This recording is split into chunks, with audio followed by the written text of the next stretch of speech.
Salut les amis, j'espère que vous allez bien. J'ai commencé en 2017 un projet qui s'appelle Afro Woman Project. Ce projet avait pour but de prendre en photo des femmes noires et afrodescendantes avec des foulards ou des tissus traditionnels.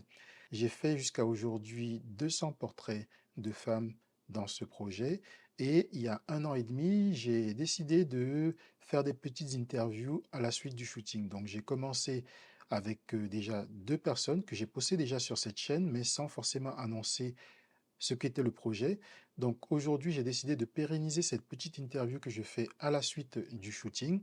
Pour ces interviews, je ne savais pas comment les diffuser. Je voulais pas les faire et les garder pour moi ou que sur Instagram. Donc j'ai décidé de les poster ici sur cette chaîne afin que tous les gens qui suivent ce projet puissent le regarder. À chaque fois que je ferai donc un shooting pour ce projet Afroman que vous pouvez retrouver d'ailleurs sur Instagram, je vais faire une petite interview, je vous ferai un backstage des shootings que je vais poster aussi sur la chaîne. Je mettrai le nom donc Afroman Project Interview de telle personne.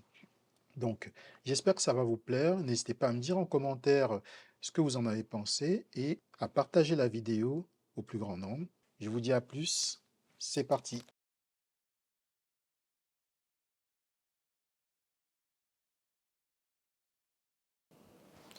Bonjour. Bonjour. Est-ce que tu peux te présenter s'il te plaît? Oui, je m'appelle Anne-Laure, j'ai 26 ans Mhm. et je travaille dans l'industrie pharmaceutique. D'accord.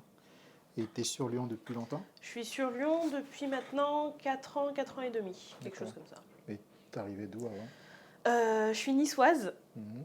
je suis arrivée à Lyon par amour, Mhm. en suivant mon chéri et pour finir mes études. Est-ce que tu peux nous donner tes origines? Ouais. Alors la version courte, c'est que je suis ivoirienne, Mhm. sinon la version longue, ma mère est ivoirienne. Et ensuite, c'est du côté de mon père où je suis vraiment l'enfant du monde. D'accord. Parce que mon grand-père est martiniquais, ma grand-mère est vietnamienne et mon arrière-grand-père est libanais. D'accord. Ah ouais, c'est comme tu dis. L'enfant du monde. Participer à ce shooting, à ce projet, qu'est-ce que ça te fait en fait? Ça me fait un petit peu bizarre, on va dire, parce que c'est vrai que, en tout cas, de ce que je vois sur Instagram, c'est oui, c'est sûr que oui, ce sont des femmes africaines ou afrodescendantes. Mhm.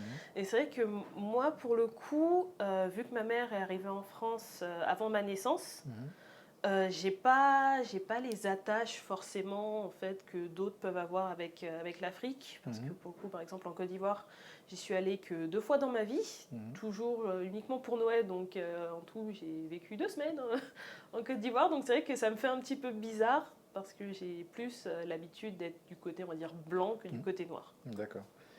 Et tu as quand même des souvenirs un peu de là-bas? J'ai pas énormément de souvenirs parce que c'est vrai que pour le coup je suis beaucoup restée en intérieur, Mhm. donc c'était parce que c'était vraiment des fêtes avec la famille, etc., etc. Mais le peu où on est sorti, je m'en souviens un petit peu. Après, c'est que la dernière fois où j'y suis allée, c'était il y a 6 7 ans.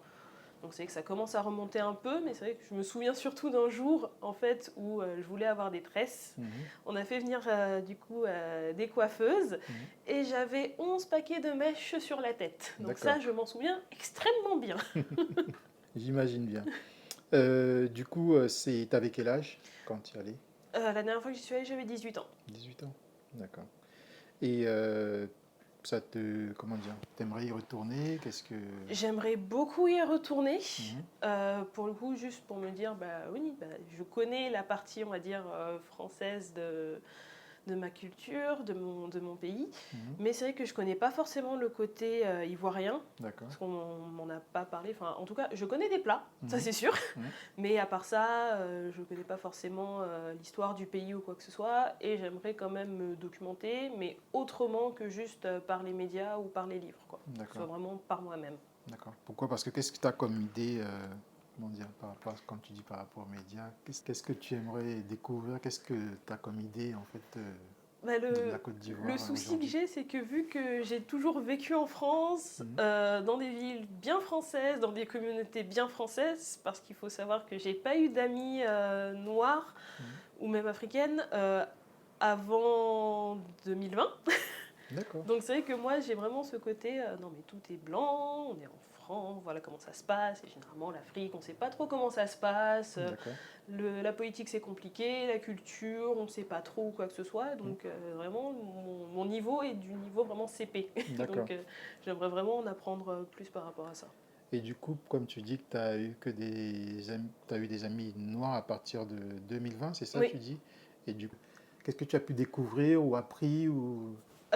Pour le coup, les amis noirs que je me suis faites, pour le coup, ce sont des amis malgaches. Mhm, Donc c'est vrai que pour le moment, j'ai, on va dire, pas appris grand-chose. mhm, Mais pour le coup, ça m'a fait du bien. Parce que d'accord. déjà, par exemple, j'ai un humour qui peut être parfois très très noir. Mhm, Et pour une fois, je peux le diriger vers d'autres personnes que des personnes noires. Parce que je me dis, ah non, mais cette fois-ci, j'ai la carte de l'afrodescendant. Donc je peux me permettre de faire ces blagues-là. mhm, Et inversement, on peut me faire des blagues sur mes origines ou sur mes cheveux ou quoi que ce soit, sans que j'ai ce côté « Ah, mais peut-être que la personne le pense vraiment mhm, ».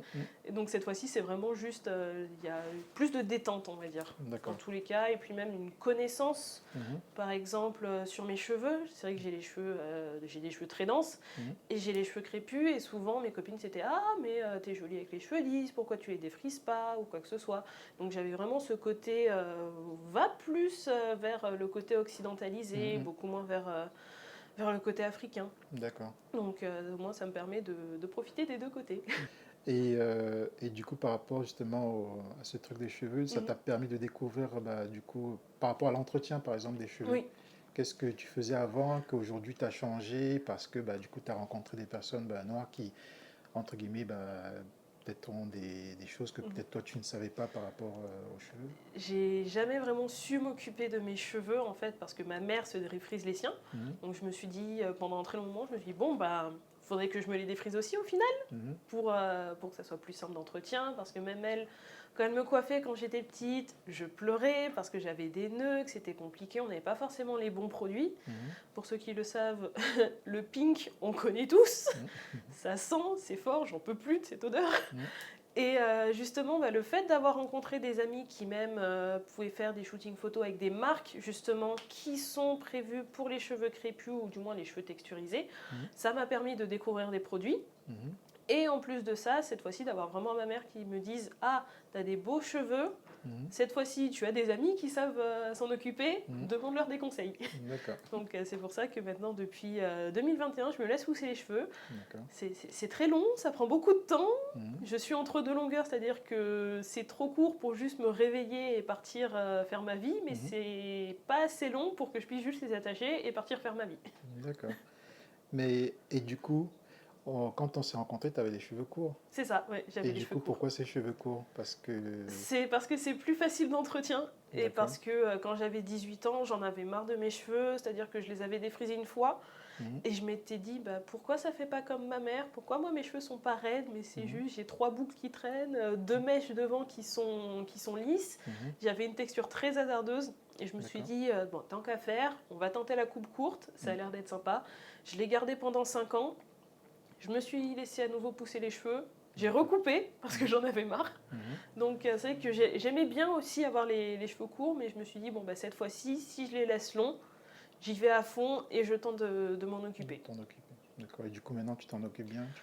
Je m'en occupe, Mhm, bien, je sais pas, parce que c'est vrai qu'il faut trouver le temps, mhm, mais au moins je me dis, cette fois-ci, j'ai enfin acheté un sèche-cheveux d'accord. pour pouvoir justement au moins me sécher le crâne, parce que c'est vrai que quand j'étais partie me faire couper les cheveux, Mhm, on m'avait dit, c'est normal que tu aies des pellicules, parce que tu as le crâne qui ne respire pas à cause de tes cheveux qui sont très très denses. d'accord. C'est vrai que par exemple, si je vais me faire coiffer, si je veux des knotless braids ou quoi que ce soit, ça peut bien durer 10 heures. D'accord. Je voulais revenir sur autre chose. Mhm. C'est quand je regardais ta page Instagram, je ne savais pas du tout. Et j'ai vu que je voyais des chaussures de danse. Et Ouais. c'est là où je me suis rendu compte que tu fais de la danse. Oui. Est-ce que tu peux nous en parler un peu plus? Je fais de la danse maintenant depuis presque 20 ans, de la Mhm, danse classique. mhm, J'ai commencé parce que j'imagine que ma mère s'est dit il faudrait qu'elle fasse une activité sportive. Elle a l'air d'aimer la danse. Elle regarde en boucle Barbie Lac des Cygnes. Bon, on va l'inscrire à la danse classique. mhm, Et j'ai jamais vraiment décroché de la Mhm. danse classique. J'ai fait beaucoup de spectacles avec mon école de danse Mhm. et j'ai adoré ça. J'ai eu mes premières pointes à l'âge de 10 11 ans. Pareil, j'ai adoré. J'avais très mal aux pieds, mais j'ai Mhm. adoré. Et j'ai jamais pu vraiment m'en détacher au final, même quand, par exemple, j'avais mal aux pieds ou quand j'étais au lycée, je me suis dit non, j'ai un copain, je veux rester avec lui le mercredi plutôt que d'aller à la danse. Au Mhm. final, j'y retournais toujours. Donc D'accord. ça fait un petit peu C'est partie de quoi moi. cette, qu'est-ce qui t'attire, comment dire, on t'a inscrit et finalement tu as développé cette passion, qu'est-ce qui te plaît dans la danse, qu'est-ce que tu ressens quand tu danses, à quoi tu penses C'est quand tu danses? c'est vraiment le fait en fait enfin, libre. Ça reste de la danse classique, donc par exemple si je devais me mettre en position, il faudrait vraiment que je sois très très guindée. Mhm. Mais c'est le fait de pouvoir vraiment exprimer ce qu'on veut à travers des mouvements et pas forcément à travers des mots Mhm. que j'aime beaucoup. Et c'est vrai que je garde encore plus la danse classique auprès de moi depuis en fait un événement qui s'est passé dans ma vie. Mhm. Mhm. J'ai perdu ma prof de danse en fait en 2018 lors d'un accident de voiture. D'accord, Et depuis, bah, je me dis, bah, pas forcément pour faire perdurer sa mémoire, mais juste mhm. pour l'avoir toujours un petit peu auprès de moi, D'accord. de continuer en fait la danse classique. C'est elle qui t'a, comment, ta première prof de danse ou c'est une prof de danse? C'était ma deuxième prof de danse, je me D'accord. souviens, c'était quand j'étais en CE2 que je l'ai rencontrée. Mhm. Et la dernière fois que je l'ai vue, c'est quand j'avais validé ma licence 3 et que D'accord, je partais du coup à Lyon faire mon master. d'accord. Et quand tu as commencé la danse, tu étais la seule noire dans les cours ou est-ce que c'était est-ce que tu étais la seule noire dans le cours? Ou Ce que je déplore en fait surtout dans la danse classique, Mhm. c'est justement le classisme, Mhm. mais aussi le fait que j'ai vraiment été pendant toutes ces années la seule noire Mhm. de toute l'équipe. Mhm.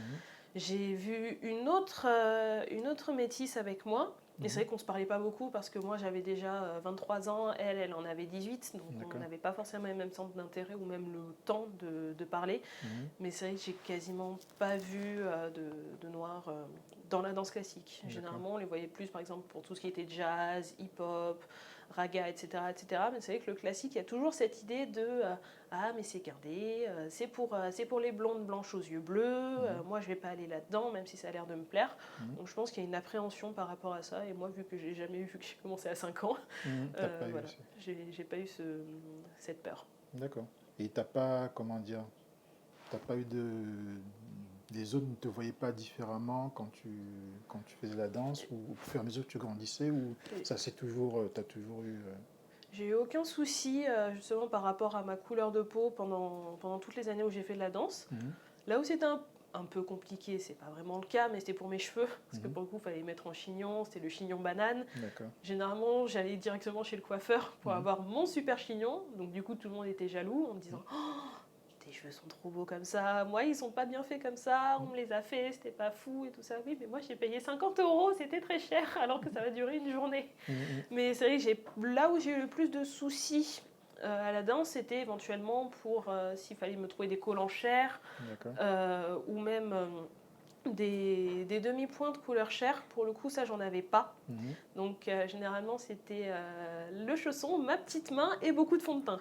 D'accord. Et c'est encore le cas, justement, dans l'univers de la danse classique. C'est plutôt compliqué de trouver, justement, des pointes à notre couleur. Mhm. Mais il y a des marques qui commencent enfin à se bouger les fesses D'accord. pour décliner, justement, des couleurs pour que ce soit les pointes, les demi-pointes ou même les collants et les justes au corps. Du coup, pour finir, c'était pour voir par rapport à du coup le shooting, Mhm. comment ça s'est passé. Ça s'est super bien passé. C'est vrai que j'avais un petit peu d'appréhension parce que c'était la première fois que je posais en tant que modèle. Mhm. Et au final, ça s'est super bien passé. Dès qu'on m'a dit, bah, ça y est, c'est parti, j'ai commencé à prendre des pauses, boum, boum, boum. Et non, franchement, c'était cool. Mhm. J'ai beaucoup aimé. C'est en fait quelque chose qui est dans notre culture, que ce soit bah, en Afrique ou aussi dans les Caraïbes. Il y a aussi les tissus wax comme les tissus madras. Mhm. Du coup, toi, est-ce que tu as baigné dedans ou vraiment pas du tout? Je connaissais un petit peu le wax, en tout cas parce que ma mère avait quelques pagnes qui traînaient à la maison et c'est vrai Mhm, que j'ai toujours aimé me draper mhm, dedans. Je sais qu'elle avait aussi des écharpes qui étaient très grandes ou alors j'étais juste très petite à l'époque mhm, et j'aimais beaucoup m'en faire des robes. mhm, Et première fois qu'on arrive du coup en Côte d'Ivoire, bah, elle se dit ah bah tant qu'à faire, ce qu'on va faire c'est que tu vas choisir un tissu mhm, et on va aller chez le couturier et tu vas pouvoir te faire une robe, un pantalon ou quoi que ce soit. mhm, Donc du coup, j'avais un très très très joli ensemble jupe et haut, mhm, avec plein de froufrous très colorés, j'adorais ça. mhm, J'ai dû le porter 2 fois dans ma vie parce que c'était trop petit au bout d'un moment. Mais j'en ai refait du coup la deuxième fois que je suis partie en Côte d'Ivoire. Et du coup, j'ai gardé un pantalon, un short et un petit t-shirt. mhm, d'accord. Et pour le coup, quand on m'a dit que j'allais justement faire partie de ce projet Afro Woman, je savais que c'était ma mère qui avait les tissus. Du Mhm, coup, j'ai envoyé un message en panique. Maman, est-ce qu'il t'en reste encore, s'il te plaît? Et elle m'avait dit, ah bah oui, ben j'en ai, c'est ma grand-mère qui me les a offerts, je te les envoie. mhm, Bon, elle m'a envoyé plusieurs tissus, dont celui que je porte actuellement. Mais en plus de ça, elle m'en avait donné un qui avait servi à me faire une robe mhm. et un autre que je ne connaissais pas, qui était un peu rose. Et au final, en fait, en le dépliant, je me suis rendu compte que c'était une robe dans laquelle je ne rentre pas parce que c'est taillé sur ma mère qui a les épaules beaucoup plus fines que moi. Donc j'ai une robe si quelqu'un veut. On s'était vu à l'exposition, du coup. Oui, Et qu'est-ce que tu penses, en fait, du projet, du coup? j'aime beaucoup le projet parce que c'est vrai que souvent on voit, en tout cas tout ce qui est exposition ou quoi que ce soit, on voit soit des femmes dans tous les cas, mais qui n'ont pas forcément un lien, on va dire, avec l'africanité. Mhm, Et là, au moins, on nous met vraiment en valeur, en fait. Il n'y a pas juste le côté, ah, bah, c'est bon, on a pris une femme noire parce qu'il fallait rentrer dans les quotas ou quoi que ce soit. Là, c'est vraiment les femmes africaines, les femmes afrodescendantes, en tout cas dans des tissus qui leur vont extrêmement bien. mhm. Et ça change, on va pas se mentir. Et au moins, on peut se sentir belle et pas forcément dans des habits conventionnels, on va dire, comme on peut voir en Europe. Bah, je te remercie beaucoup pour Merci à ta toi. participation. Et est-ce que tu auras un mot pour la fin? Aimez-vous. Eh ben, clairement, aimez-vous parce que c'est tellement compliqué, en tout cas, que ce soit en France ou même en Europe en général, de s'aimer parce qu'on n'a pas forcément les mêmes standards qu'en Afrique. Ce qu'on voit souvent, justement, ce sont des femmes blanches, des femmes aux cheveux lisses, des femmes qui n'ont pas forcément les yeux marrons. Et du coup, on se dit, ah, mais est-ce que c'est ça le standard? Il n'y a pas de standard dans tous les cas, c'est love, love, love.